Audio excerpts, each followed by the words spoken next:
Today on TVC News, another family weekend is in the books. Why over 4,000 guests visited campus this weekend. Construction continues on Cumberland Ave. An update on what street conditions are. And another checker kneeling game is upon us. What you need to know before heading out to the big game. All that and more coming up. Welcome to this semester's first episode of TVC News. I'm Ashley Sharp. And I'm Samantha Maneri. Diversity has been a huge issue not only on campus, but throughout the United States. Through the help of SGA and UTPD, the Office of Multicultural Student Life has implemented the Diversity Dialogue Town Hall Series. TVC's Sabrina Schulhauser tells us what the Diversity Dialogues are doing to bridge the gap between the students and the police. The Diversity Dialogues are set to provide UT students a safe space for students to discuss tough topics revolving around diversity. This week, meeting was devoted to helping students work together with police to create a more diverse environment. The Town Hall Series dialogue addressed the relationship between Knoxville's local law enforcement and people of color. The dialogue had a panel of local police officers and current UT students who discussed solutions to create stronger relationships with all members of the community.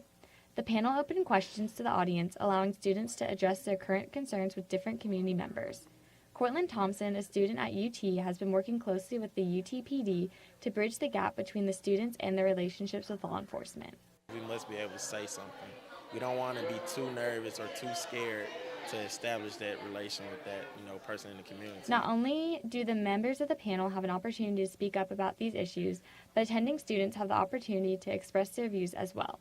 Carson Hollingsworth, student body president, serves as a mediator and hopes that students will speak up about current issues. Students, so they can have that safe space and engage in these dialogues that are happening right now and really bring it all together and talk about next step kind of action points that we want to take on campus.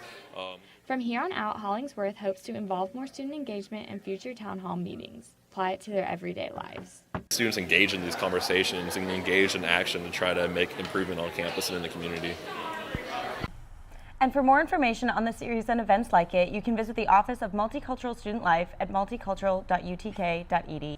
With classes in full swing, students were encouraged to take a minute to come outside and not only have fun, but to learn about the Red Zone.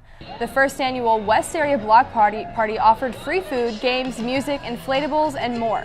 They even had a surprise visit from Smokey and the UT Spirit team. The event was not only a fun time for students, but it also educated them on the Red Zone, a period of time in the first semester where sexual assault is most likely to occur. The Center of Health and Education and Wellness rolled out their red carpet for students to sign the not be a bystander in the fight against sexual assault. Another family weekend is in the books with over 4,000 families visiting their students to see the Vols battle it out with the Ohio Bobcat. The event gave families a weekend of various activities, including stargazing with the planetarium in the Nelson Physics Building, tours of campus, and Knoxville ghost tours of downtown.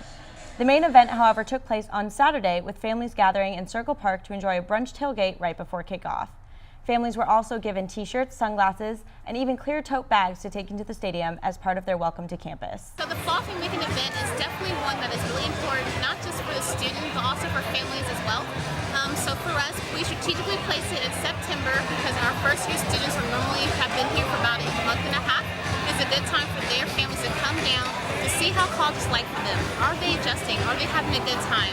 And not only for first year students, but it's a great way for families to be connected each fall semester with the Office of Family Engagement to really just have time to spend together. Fall Family Weekend is over, but next semester, the Office of Family Engagement will host Spring Family Weekend to bring families back to campus. Dates for this event have yet to be announced.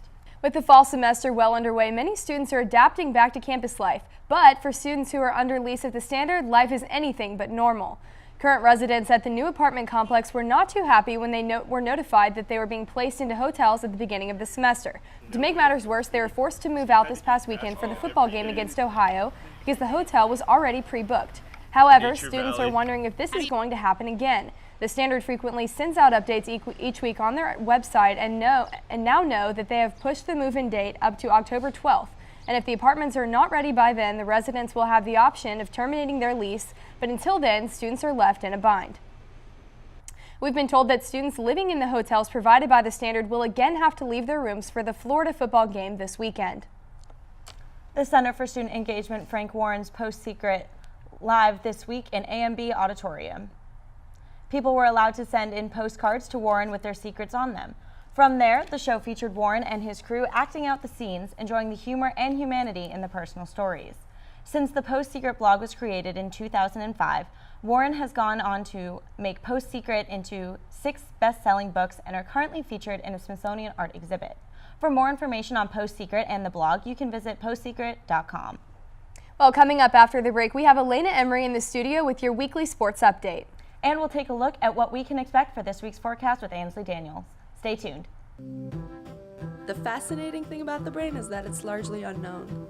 You really have to go to the lab to gain practical experience and to discover the unknown yourself. Being the first person in the world to know something about the brain, that's when it gets really exciting. All right, but we're only buying what you can wear out.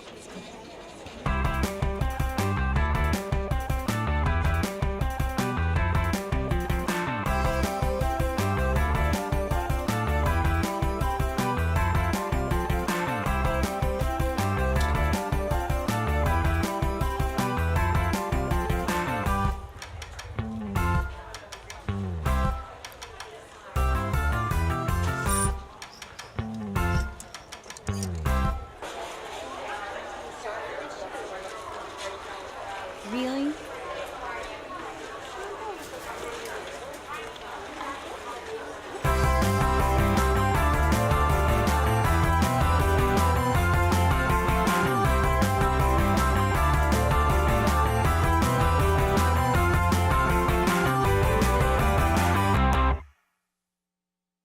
Welcome back. Well, it looks like we got some pretty nice weather coming up this next week. Yeah, I think we're all about ready for fall to start. We have TVC's Ansley Daniel in the studio for your weekly weather report. Ansley, what can we expect for the upcoming week? You heard it right, Balls. Today is officially the last full day of summer, with fall making its grand entrance at 10:21 tonight. Very sad, but just because it's technically the last day of summer does not mean that the temperatures are going to cooperate with that.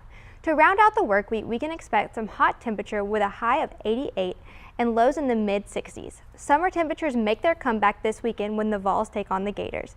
At kickoff, expect temperatures near 87. You can expect night lows in the mid-60s and highs in the mid-80s for the beginning of the week, with a 20% chance of rain Monday and Tuesday. Bringing you your TVC weather, I'm Ansley Daniel. Thanks, Ansley. And now we've got TVC's own Elena Emery in the studio for our weekly sports update.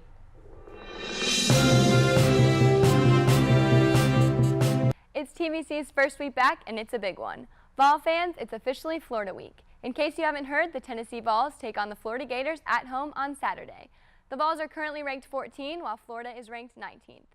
Tennessee is 19-26 all-time against the Gators, and the last time the Vols beat Florida, I was 8. So it's about time they get a win. Let's see what Coach Butch Jones had to say in his press conference. So it's going to be a great challenge for us, and we have to have obviously a great week of preparation, have a tremendous amount of respect for their football team, and again, defensively, they're going to make you earn every yard that they get, and then offensively, it's the same thing. They play with a physical style of play. Sometimes, their run game, it's a fist fight in a phone booth. They're big, they're physical up front. They play 3 running backs, and they're going to get after it, and they do a great job of involving their tight ends, their receivers, their running backs in the play-action game. And so, again, a very good football team, and there's a reason why they were champions in our division last year, and we have to take tremendous strides in moving forward, but I know we're all looking forward to this week of preparation and playing the game on Saturday. It seems as though the Vols have a lot going against them this week as College Game Day is coming into town, and the last time they won when Game Day was here was in 1999. The stadium will also be checkerboard pattern, and the Vols have never won while the sections are orange and white. That being said, make sure you aren't confused and know which color to wear by going to www.checkernealon.com. I have faith that it's the Vols' year, and they'll turn around their luck by defeating the Gators in front of the huge national audience. Although the Vols are 3-0 going into this game, they haven't played any top 25 teams yet. Last Saturday, they scraped by Ohio, winning 28-19 after losing Jalen Reeves-Maben and Cameron Sutton due to injuries. Maben is expected to be back in practice this week, but Sutton will be out for an extended period of time. My standout of the season thus far is sophomore defensive back Micah Abernathy. So far, he has been named SEC Defensive Player of the Week, leads the school in most fumble recoveries with 3, and has an all-time high of 8 tackles in one game against Appalachian State. Keep it up, 22. That's it for me this week. If you're going to the game, don't forget to look up your color because you don't want to be the only person wearing orange in your all-white section. That's just awkward. With TVC Sports, I'm Elena Emery. Back to y'all at the desk. Thanks, Elena. This week, we're investigating the ongoing construction on campus. If you live in Knoxville or the surrounding area, then you are most likely familiar with the construction zone that was once Cumberland Avenue. TVC's Joey Barnes has an update on some of the conditions and how business owners are reacting to the ongoing construction. The project, titled the Cumberland Avenue Corridor Project, began on August 6, 2015, and as you can see is still in progress. The goal of this project is to ultimately transition the Cumberland Strip from a drive-through location to an urban destination. While the end goal may be pretty, the road to get there has been quite the opposite. Orange traffic cones, heavy machinery, workers, potholes, and missing sidewalk litter the length of the entire strip, causing traffic buildup and, truthfully, an eyesore. The reconstruction of Cumberland Avenue has also posed many problems for businesses and employees due to the constant sidewalk and road changes. Today we go to a Cumberland Strip employee and hear her first-hand thoughts about the ongoing construction. I've had to change out 3 tires from nails getting into my tire from the construction because the construction workers don't really care about how they're doing their job. They're unprofessional, they're leaving nails out, rocks everywhere. It's just horrible. I also work at Oscars and it has affected the business horribly. We don't get a lot of walk-ins, which that's mostly how I make my tips is dine-in. I don't get that many customers just for the fact no one wants to deal with the construction and coming down here and the parking. And the minimum parking that we do have, you're not even able to pull in because they have the yellow things that block you from turning in.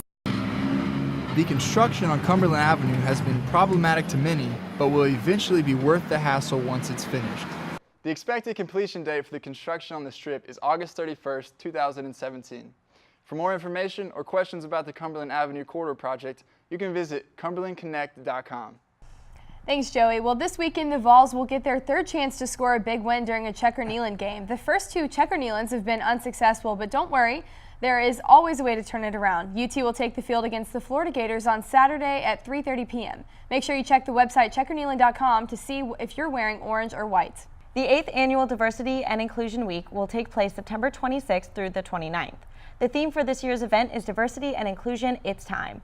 The aim of the event is to grow students' awareness of diversity and inclusion on campus by giving students the opportunity to attend panels ranging on topics from diversity on campus to politics to the media.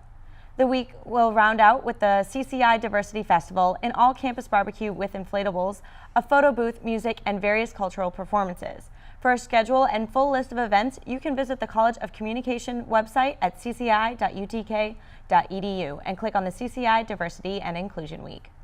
The race for the White House continues to heat up as we get closer to Election Day. Well, this Monday, September 26, Donald Trump and Hillary Clinton will go head-to-head in the first national election debate. The Howard Baker Center is hosting a debate watch party for students, faculty, and staff in the Toyota Auditorium from 9 p.m. to 11 p.m. Well, it'll definitely be interesting to be able to watch the debate all together. Yeah, and I can't lie, I'm so excited for this Florida game. Checker, what color are you wearing? I got white. I've got white too. So well, hopefully we'll break the curse. But that's going to do it for today's show. I'm Ashley Sharp. And I'm Sam Maneri. Have a great week, UT.